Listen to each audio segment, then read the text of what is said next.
Even Russian state TV is acknowledging that America's switching teams. I mean, we all knew that Trump taking office would be really bad for Ukraine. Meanwhile, in Russia, state TV host Evgeny Popov says that Trump is doing Moscow's job by ripping apart the Western world. Yeah. We know. Yeah, it seems the Ukraine war is soon to come to an end, and probably not in the way we want it to. Sorry. I had a very lengthy and highly productive phone call with President Vladimir Putin of Russia. We discussed Ukraine, the Middle East, energy, artificial intelligence, the power of the dollar, and various other subjects.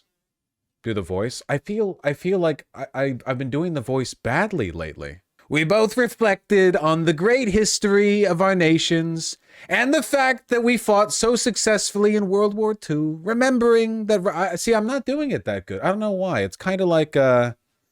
awful? No, I know. I'm aware. I'm self-aware about this. You don't need to tell me it's bad. I know that it's bad. You're kicking me while I'm down. Help, I'm a birthday boy, and I almost am a birthday boy, and I'm wearing glasses. Don't hit me. Wait, it's your birthday? Almost. Valentine's Day is my birthday. Remembering that Russia lost tens of millions of people, and we likewise lost so many. We each talked about the strength of our respective nations and the great benefit that we will someday have in working together. But first, as we both agreed, we want to stop the millions of deaths taking place in the war with Russia/Ukraine. So, just right off the bat, negotiating an end of the war in Ukraine without Ukraine present is a massive betrayal of our ally. Ukraine is America's ally. It has worked closely with us. In defending Ukraine, we are fulfilling like a long-held debt that came with our pressuring it to disarm at the end of the Cold War. We are betraying them. It is a betrayal. This gives me Munich conference vibes. Yeah. President Putin even used my very strong campaign motto of common sense. That's great, man. That's great. We both believe very strongly in it. We agreed to work together very closely, including visiting each other's nations. This is significant because no U.S. president has gone to Russia since Obama, before the annexation of Crimea. Since the sanctions that followed the annexation of Crimea, no president has been there because Russia's basically just been an enemy, like pretty straightforwardly an enemy of the United States. Also, again, like doing all of this without Zelensky present, insane. We've also agreed to have our respective teams start negotiations immediately, and we will begin by calling on President Zelensky of Ukraine to inform him of the conversation, something which I will be doing right now. I have asked Marco Rubio, John Ratcliffe, Michael Waltz, and Steve Witkoff to lead the negotiations, which I feel strongly will be successful. Millions of people have died in a war that would not have happened if I were president, but it did happen, so it must end. No more lives should be lost. I want to thank President Putin for his time and effort with respect to this call and for the release yesterday of Mark Fogel, a wonderful man that I personally greeted last night at the White House. I believe this effort will lead to a successful conclusion, hopefully soon. Do you think this will further alienate the U.S. from the EU? Yes! One of the big differences between the far right here in America and the far right in Europe is that the far right in Europe is a lot more concerned with Russia than America is, because America is on the other side of the Atlantic, whereas most of even the right in Europe agrees on being anti-Russia, because Russia literally invaded their neighbor, you know? Ukraine's right next to Poland. There are some far right European parties that are pro-Russia, but usually they're not. Like, let me put it this way, okay? The farthest right pro-Russian parties in Europe are still probably less pro-Russian than the Republican Party in America. Like, Meloni had to back off of it. You know, the fascist party that rules Italy, they had to back off of it. In France, they're a lot more tut-tut with it. The AFD, I think, varies depending on what like leadership you're looking towards, but I feel like the AFD would also have to back off of it to an extent. The Republicans have just gotten more pro-Russian over time.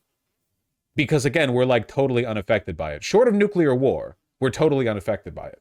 AFD wants to lift sanctions and rebuild Nord Stream. But the Republican Party also wants to lift the sanctions, you know?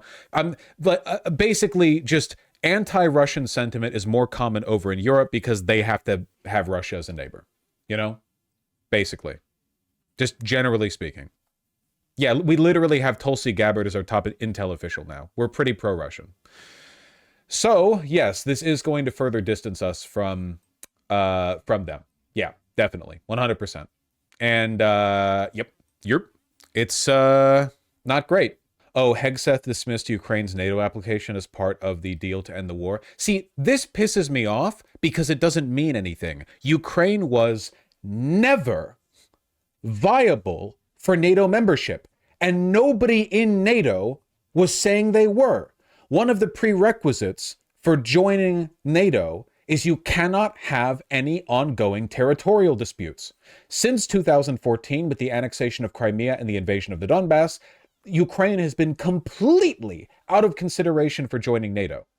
The only thing we said was that in the future, they could, if these problems were resolved, potentially join NATO. And if we said otherwise, we would essentially be giving our enemy the ability to decide who joins our military alliance. So this doesn't mean anything. It was never on the table.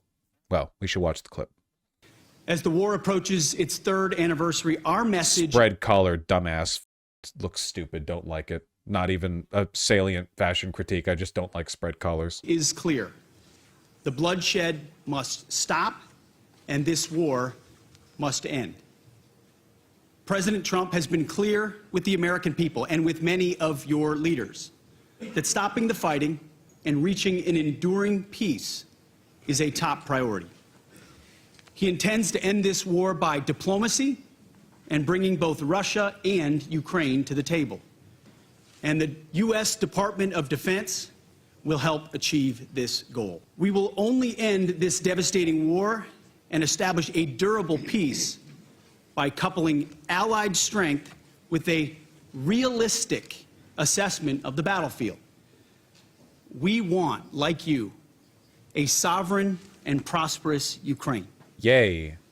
But we must start by recognizing that returning to Ukraine's pre-2014 borders is an unrealistic objective. No. Chasing this illusionary goal will only prolong the war and cause more suffering. A durable peace for Ukraine must include robust security guarantees to ensure that the war... I'm of two minds on this, and I don't want anyone to get upset with me. At this point in the war, the odds of Ukraine getting all of its territory back are fairly minimal. Like, leaving aside Crimea, functionally the Donbass has been held by Russia for over a decade at this point. It's landmined and trapped and trenched to... like, every bit of land they take would be miserable, you know? Just Russia's military doctrine is really, really, really good at holding territory, you know? If you have 1 billion soldiers and 1 billion artillery and you're landmining and you're trenching and you're laying the tank traps and everything, it's just really difficult to retake territory. It's kind of what they're good at it. That being said, any peace between Ukraine and Russia, fake. Because you can't trust lying. You can't trust them for shit. You're just going to get more Minsk Accords, you know? So what happened? Like, how do you actually secure peace that isn't going to be violated immediately, like what Israel did with Lebanon? How are you going to secure that? A DMZ run by what, UN troops forever? Just indefinitely? War will not begin again. It might be unrealistic, but you don't say that if you're entering negotiations on behalf of Ukraine in good faith. That's a good point, yeah. Like, what the is Hegseth doing, setting out the terms of fair negotiation from the get-go? Like, why is Hegseth being like, hey, listen, yeah, we're here to negotiate a peace between Ukraine and Russia. Now Ukraine's gonna have to make some concessions. What the are you doing? That's not a negotiating strategy. That's just you ceding ground. This must not be Minsk 3.0. It's gonna be Minsk 3.0. The United States does not... It's going to be Minsk 3.0, and as soon as Russia violates the ceasefire, Russian propagandists are going to say that Ukraine did it, and the Republican Party is going to agree. Guaranteed 100%. Same shit happens with Israel. Western media is like, why is Lebanon violating the ceasefire by getting blown up by Israeli missiles? What's the deal with airline food or something? They're going to do the exact same shit with Ukraine. Not believe that NATO membership for Ukraine is a realistic outcome of a negotiated settlement. Instead, any security guarantee must be backed by capable European and non-European troops. So UN, you want a UN DMZ. If these troops are deployed as peacekeepers to Ukraine at any point, they should be deployed as part of a non-NATO mission, and they should not be covered under Article 5. Because essentially, like, you know that shit's going to start up again and you don't want to risk an Article 5 triggering, you know? Yeah, we get it. We get it. The Ukrainian Foreign Ministry did not immediately respond to a request for comment. So we have an hour-long call between Trump and Putin in which they talk about including Zelensky, you know, later on. And then we have Hegseth coming out and saying, hey, Ukraine's going to have to make some concessions before the negotiations have even really begun. And the Ukrainian Foreign Ministry isn't saying anything right now. Great. What do you want to bet? That much in the same way that Trump acquiesced to Musk's national specific racism by talking about white farmers getting killed by black people in South Africa or whatever. Now Trump's going to start talking about how Ukraine must offer Russian language courses in their schools or some shit. Like they're going to adopt some like Russian talking point on the persecution of Russian ethnics within Ukraine's borders. You know what I'm talking about, right? I got 5 on it. Yep. They want to do Russification like they've done to all their neighbors for centuries. Well, yeah, it's an expansionist empire, or at least it would like to be. Probably going to one of the conditions for the ceasefire is going to be America dropping its sanctions on Russia, by the way. I'm just going to call that one early. I'm concluding on that one real early, you know? They're gonna pretend that it was like a necessary prerequisite or something. We had to do this in order to secure peace. We're willing to make these concessions, but in reality, they were always going to do it. Now they can do it in a way that makes it seem like they're doing it for peace in Ukraine. What sucks here is that Ukraine doesn't have many options here on how to handle this. Yeah, I feel like Zelensky might get voted out next chance. I wonder if the ceasefire holds, or at least like kind of holds long enough or whatever. I wonder if some of the more like Eurosceptic politicians in Ukraine would take advantage of Zelensky no longer being a war president in order to say like, well, now that it's peacetime, we have to move forward. Zelensky's only been here to fight with Russia. That's not what we're doing anymore. And we're basically going to get like the, 2014 all over again. I doubt it. The Ukrainians hate Russia. Yeah, but it's complicated. They want to turn Ukraine into a Zambian emerald mine for the US and Russia. Yeah, they're talking about mineral rights. Something like $500 billion of what? Of what exactly? What resource are we looking for here? Potash? Ah. Zelensky offers minerals. Invest in minerals in Ukraine. Such a mineral deal could serve as a security shield for Ukraine after the war. How much do you want to bet that all of the people who have been talking about Ukraine as though they're a puppet and a proxy for the United States are going to celebrate this, even though this would literally make Ukraine a puppet and proxy of the United States? Like, oh yeah, we can ensure your protection, Ukraine, by investing massively in the extraction of your natural resources. It would make it unproductive for Russia to attack you. That actually would turn them basically into like a colonial holding by the United States. And I bet you a lot of pro-Russian types will be like, oh, finally, peace. Thank you, Trump. Even though this is everything they complained about from the get-go. A lot of those mineral sites are under Russian control, and I bet they'll get nice kickbacks for it too. Trump said generically minerals and ores. Okay, well, what is Ukraine rich in that front? Trump says he wants $500 billion in rare earth minerals from Ukraine and that Washington's support needs to be secured. Me when I'm not pro-Russian. Ukraine needs to make concessions. I negotiated with Putin before talking to Zelensky, and we need stuff from Ukraine in order to be willing to continue offering support. Like, what concessions are being made by Russia? Literally none? Okay. Donbass is pretty much rich in every ore and mineral. Nice. Oh, I don't know. I mean, Ukraine got a lot of shit going on, like national resource wise, or natural resource. National natural resource. Love that beryllium and lithium. It's a big country. It is a big country.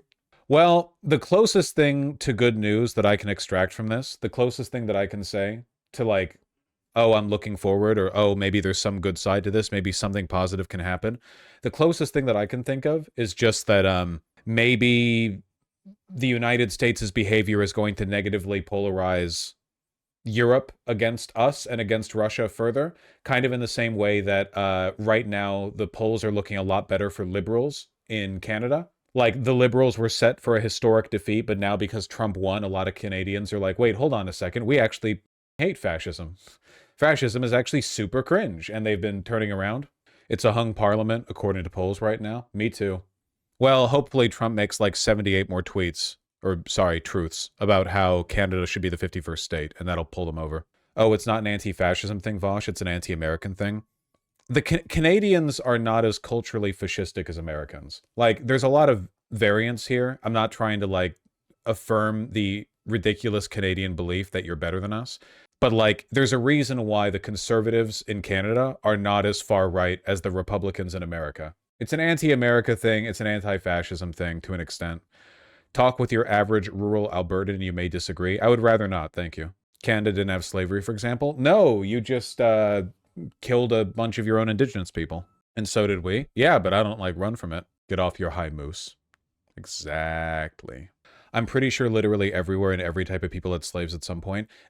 Probably, but keep in mind that New World slavery and Old World slavery were not the same thing. Like, the transatlantic slave trade was unique, not just in how many people got roped into it, but the type of slave. Like, the difference between a slave as was practiced in, like, the Caribbean circa the 17th century and a Roman slave 1500 years earlier was basically, like, greater than the difference between the Roman slave and a regular peasant at the time. Chattel slavery and the systems that sustained it was like a insane escalation in slave tech, okay? Basically, like, the old world was still kicking around, like, bitch-ass, you know, antiquated slavery techniques. And then they were like, okay, what if we took this up, like, 20 notches? They slave maxed, you know? Caribbean slavery was basically a death camp. Yeah, literally. Yeah. Caribbean and in Latin America, there were slave practices that basically amounted to death tolls comparable to the Holocaust with about the same survival rates. Like, they were literally, like, industrializing it to an extent, like, incomparable to a lot of other. Yeah, they don't teach much about chattel slavery in America. Like, in American education, they talk about the slavery. They don't ignore that the slavery happened, but, like, it's one of those, like, right-wing talking points where they're like, well, every country did slaves. Yeah, basically every country has had slaves at some point or another, but there's a pretty big difference. Honestly, they shouldn't even be called the same thing. Like, genuinely, like we shouldn't, in the same way that we recognize that, like, the Irish being brought over as indentured servitudes, that was not the same thing as being owned as a slave. Like, with chattel slavery, let's say it's like, yeah, super slavery.